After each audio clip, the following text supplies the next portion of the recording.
Hi, my name is David Whaley, and I'm the creator of The First Tree. I also voice a character named Joseph.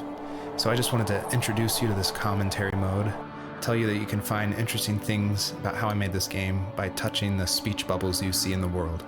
So I hope you enjoy it.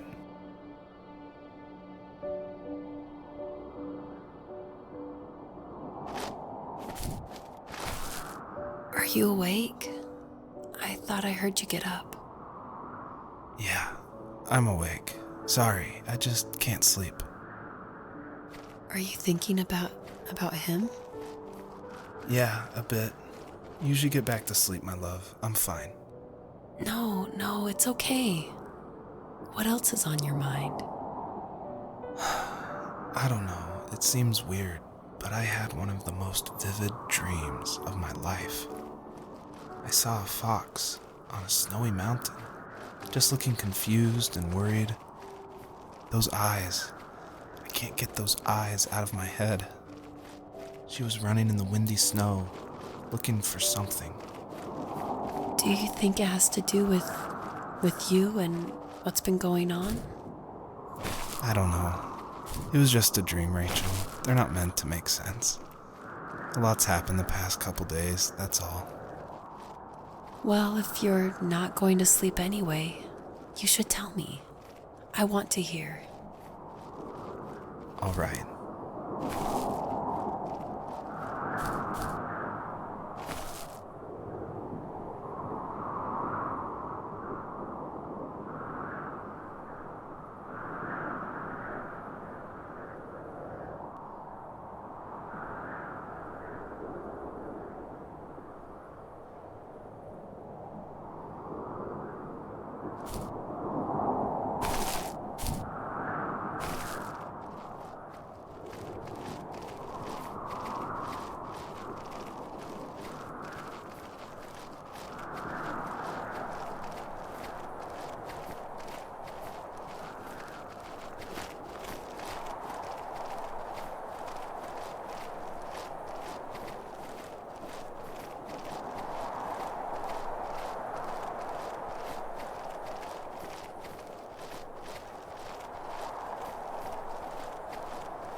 So, not far from her home, she followed that path to something unexpected.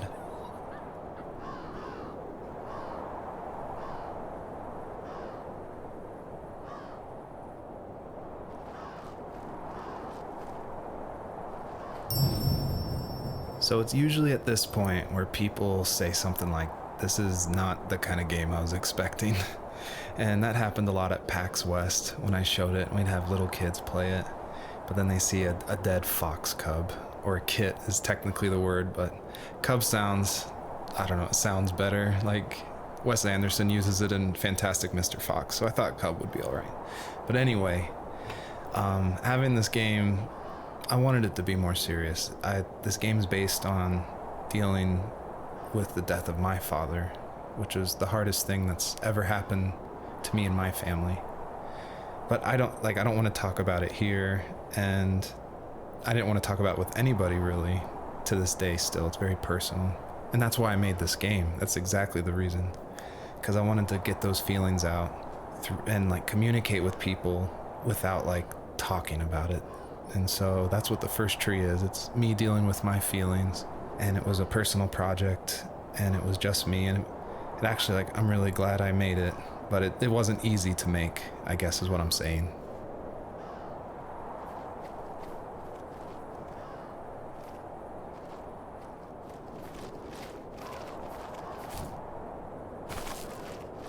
She couldn't stay, though. She had to find her other 2 children. So she took that path. She followed it towards something ancient. Something with answers.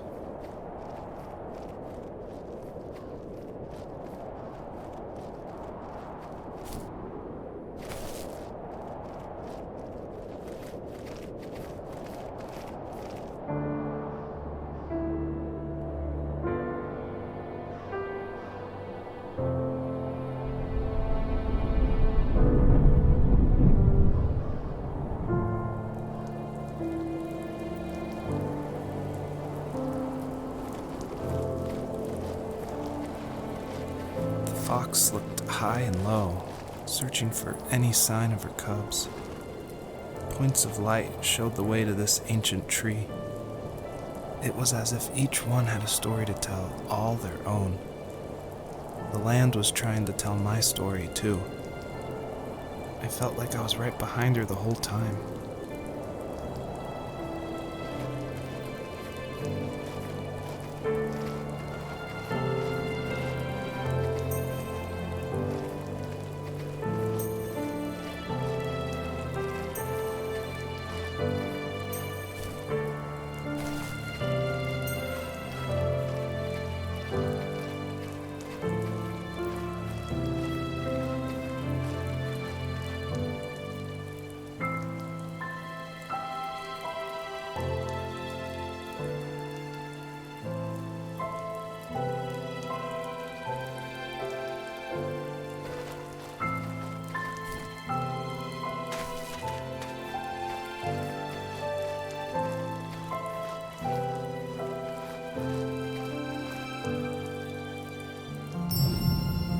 The bunnies were added because my wife, Elise, who also voices Rachel in the game, who's also helped a ton to make the game, as we were playing, she just said the world felt kind of empty and not alive enough. So I knew we needed to add some kind of life, and so the bunnies was like the first idea that came to mind.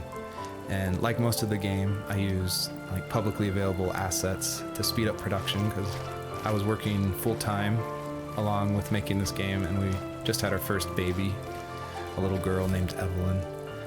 So I was messing with this asset called Herd Sim, and at one point, like the generation script that creates variations of the sizes of the bunny.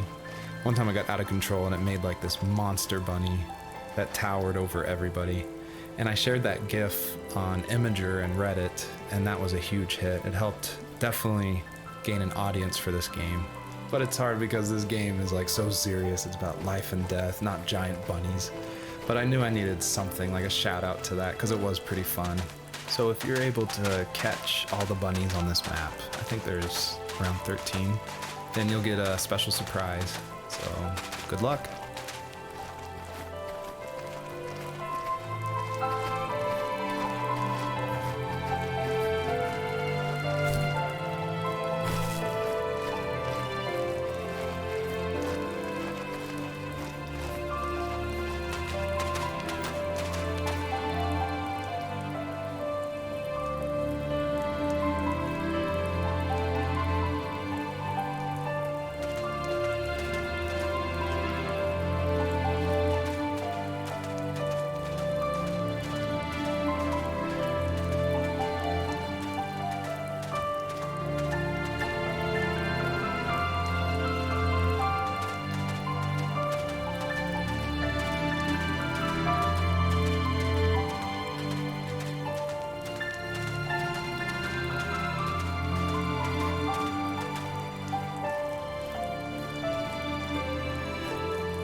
Do you remember what my dad did for a living?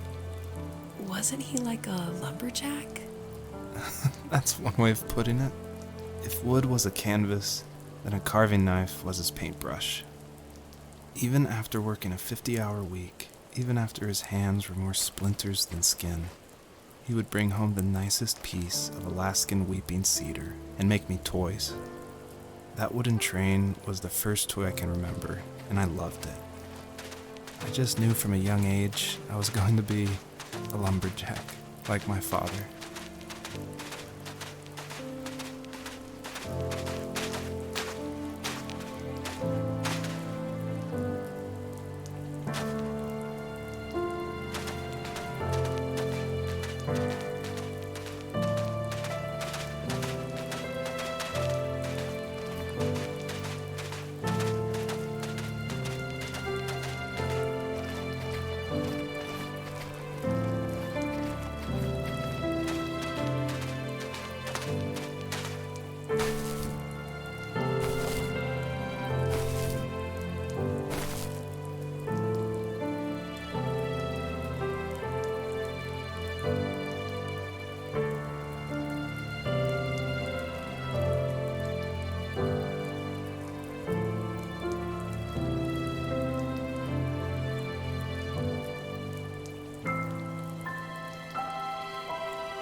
always wanted this game to be very meditative and relaxing, but I know there's a balance between keeping the player's interest.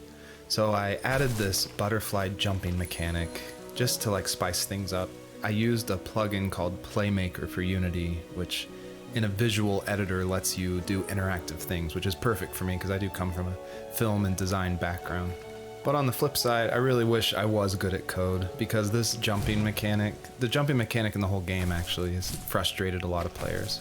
But hopefully I've been able to fine tune it, so it should feel a lot better now. I would just hate that this meditative game would get frustrating, so I've definitely I've lowered the gravity, I've made the jumps more consistent, so hopefully people can just focus on the world and the story.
He was working another late night, and my friends were over, saying how bored they were and how they had come all the way out to my house for nothing. One of them mentioned how that old, ugly beyond belief truck was still in the garage, and how we should take it for a spin. I was only 15, so I kind of fought it for a while. The next thing I knew, we were careening around the mountain path, rocks spitting onto the sides of the cliff, while my dad's cringeworthy bluegrass blared out the speakers. I drove while my friends were in the back of that yellow and purple truck, throwing beer bottles and trash at anything remotely interesting. Felt like I was soaring in the air with borrowed wings. But all good things have endings. A cop outside of Eagle River pulled us over after he saw us in a bottle rocket into someone's yard. What followed was a long night of talking to disappointed adults and feeling smaller than ever.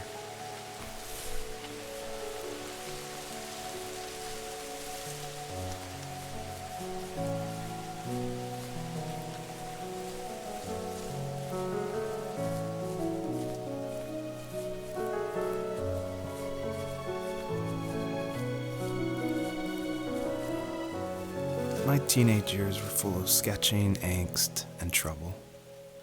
I wasn't popular or unpopular. Maybe just forgettable.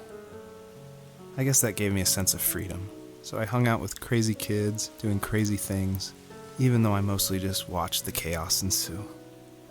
We did it all. Put fireworks in mailboxes, hide roadkill in people's garages, break windows of the barber shop in Anchorage.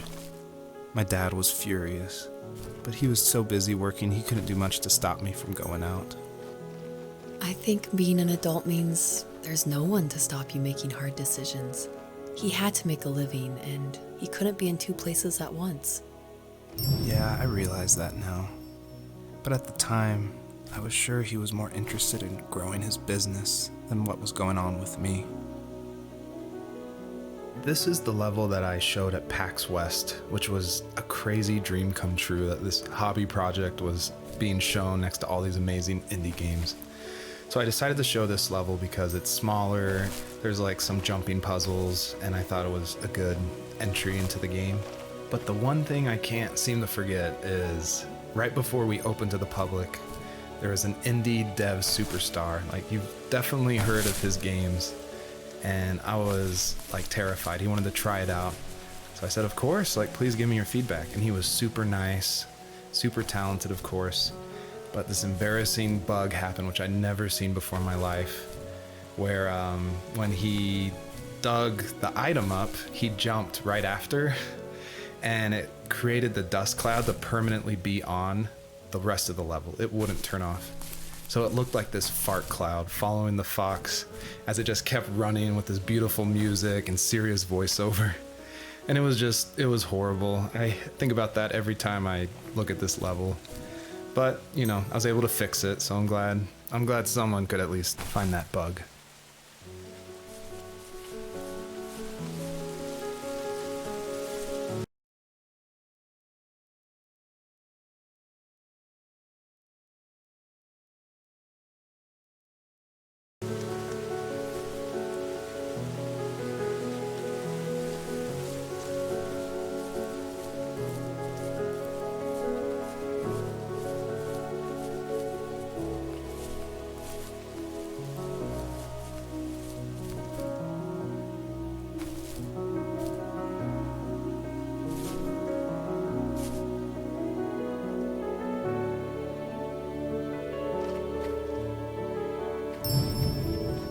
This is the level that I showed at PAX West, which was a crazy dream come true that this hobby project was being shown next to all these amazing indie games. So I decided to show this level because it's smaller, there's like some jumping puzzles, and I thought it was a good entry into the game. But the one thing I can't seem to forget is right before we opened to the public, there was an indie dev superstar. Like, you've definitely heard of his games. And I was like terrified. He wanted to try it out. So I said, of course, like, please give me your feedback. And he was super nice, super talented, of course. But this embarrassing bug happened, which I'd never seen before in my life, where when he dug the item up, he jumped right after, and it created the dust cloud to permanently be on the rest of the level. It wouldn't turn off. So it looked like this fart cloud following the fox as it just kept running with this beautiful music and serious voiceover. And it was horrible. I think about that every time I look at this level. But, you know, I was able to fix it, so I'm glad someone could at least find that bug.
You may have noticed there's a little pond here, and believe it or not, I tried everything I could to get swimming working in this game, and I just could not do it, unfortunately.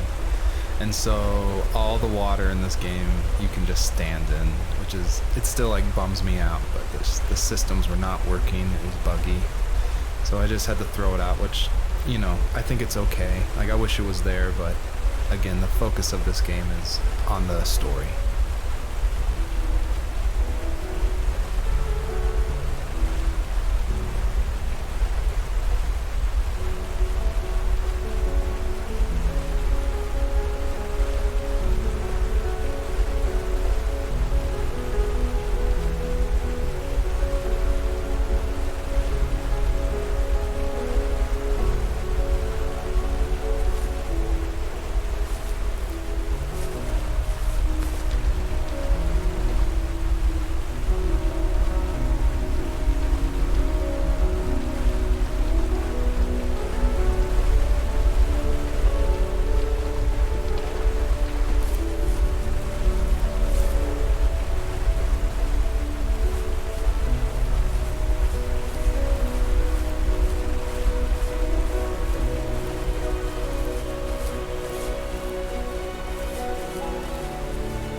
After he drove me home from the police station, I blew up at him, saying how I never wanted to be like him, how I was going to be someone and leave that hick icebox for good.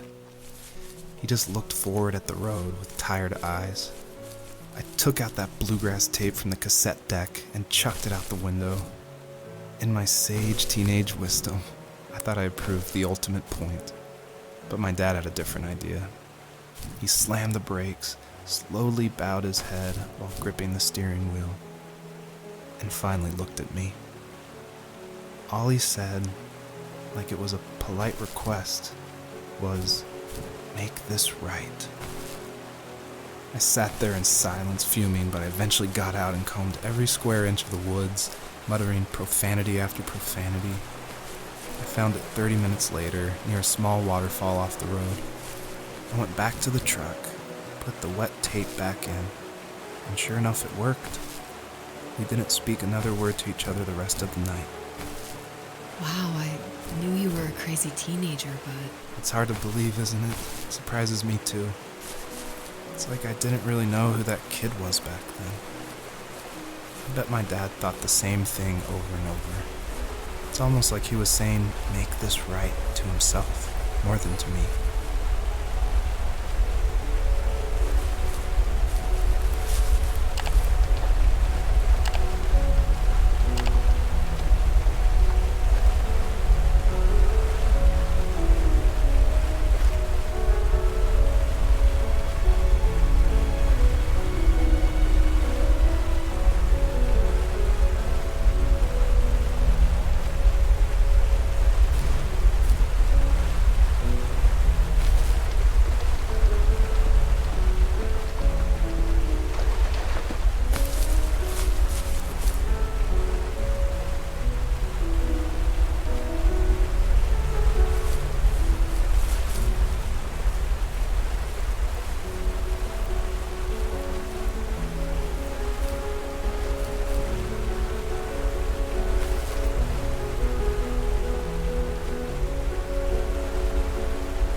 My friends would laugh about that night and talk about how crazy it was, and I laughed along, pretending it didn't bother me.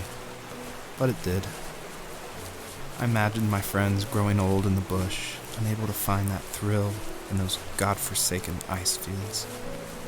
It's like those mountains were a literal wall, keeping me from leaving, where all I would have to look forward to are lumber yards and evening beers.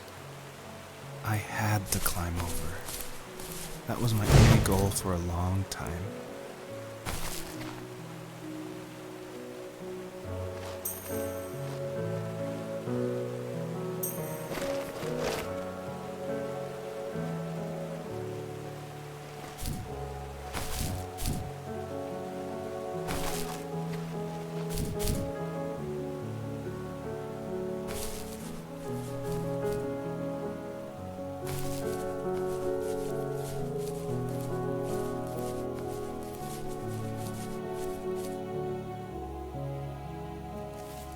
If there was some way I could take my love of drawing and turn it into a way of escape, nothing would make me happier. I wanted to create instead of tearing trees down. I wanted to move to the lower 48, not because I hated it there in Alaska, but I hated the idea of it. It's like all of that spite inside me had created this monster which followed me around my whole teenage years. I put so much energy into doing what others didn't expect of me.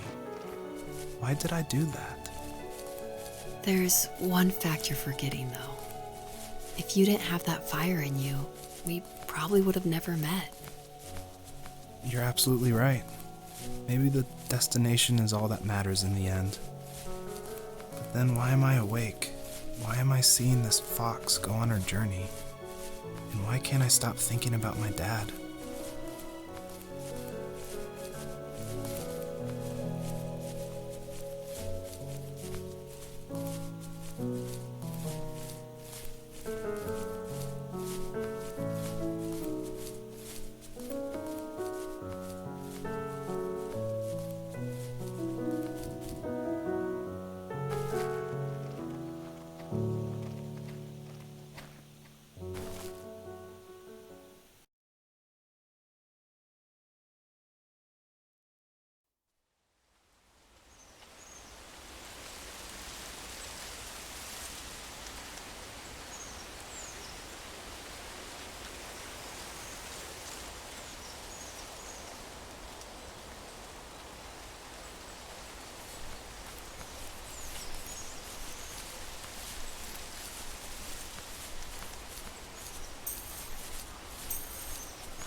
I don't think the first tree could work at all without the music by Josh Kramer.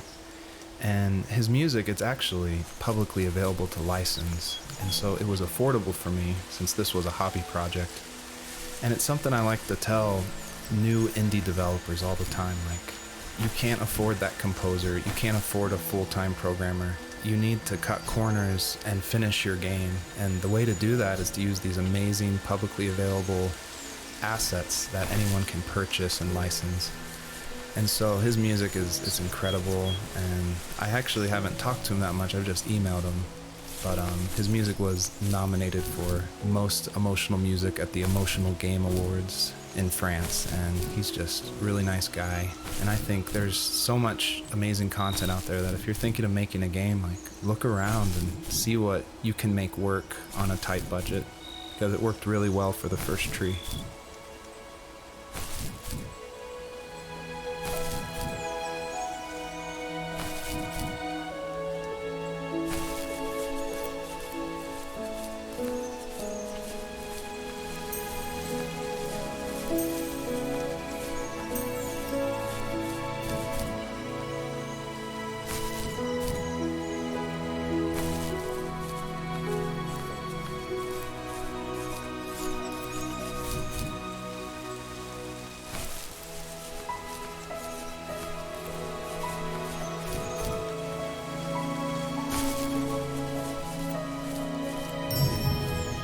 I did want to do something a little different with this level. I wanted it to be more open world feel, and that there was something blocking your progress, so it did encourage people to look closely and see how to unlock this blocked way.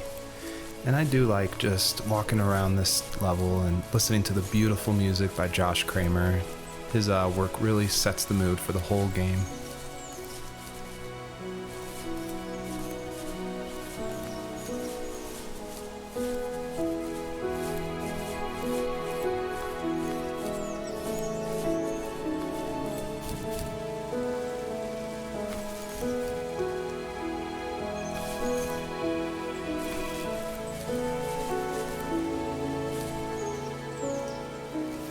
My dad built a lot of stuff in his free time.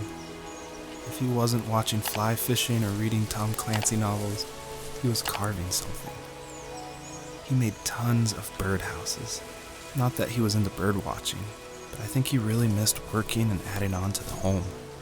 If he couldn't afford the time to build onto our own house, he would have to settle with watching birds move into their little homes. We kept an old mattress in the bed of that ugly yellow truck, so we would drive it deep into the woods and then watch the birds fly into their houses while the sun set. Usually it was accompanied by venison jerky or a cold Coke, but not a lot of talking, which is how we both liked it. Earlier I said I just love going through video games and exploring, like looking at every nook and cranny and just trying to find little details. And I think that started because in middle school and high school, I would make mods for my favorite games, namely Jedi Knight, Jedi Outcast, and Far Cry.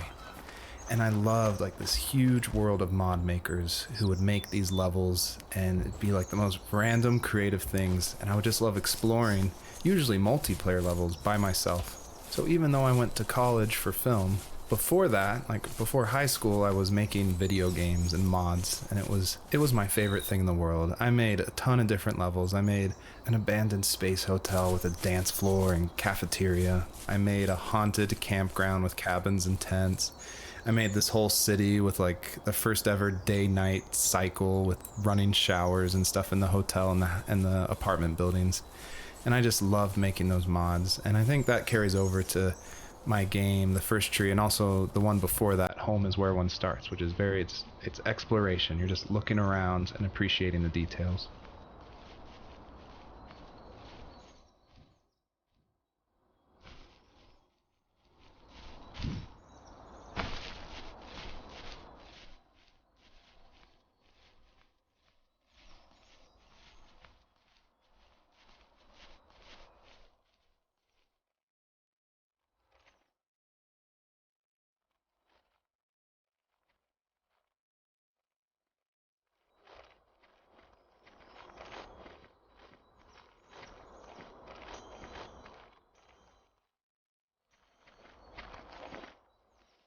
we were happiest underneath the evergreens. We decided it was time to finally map out the hundreds of acres we lived on just to pass the time during the summer. He was only free in the evenings, so I would spend the day wasting time on dial-up internet and sketching, and then we would rush into the woods, pen and map in hand, before evening fell. Sometimes the aurora borealis would cast a cold green glow on the mountainside, and we would finish our route underneath a twilight sky.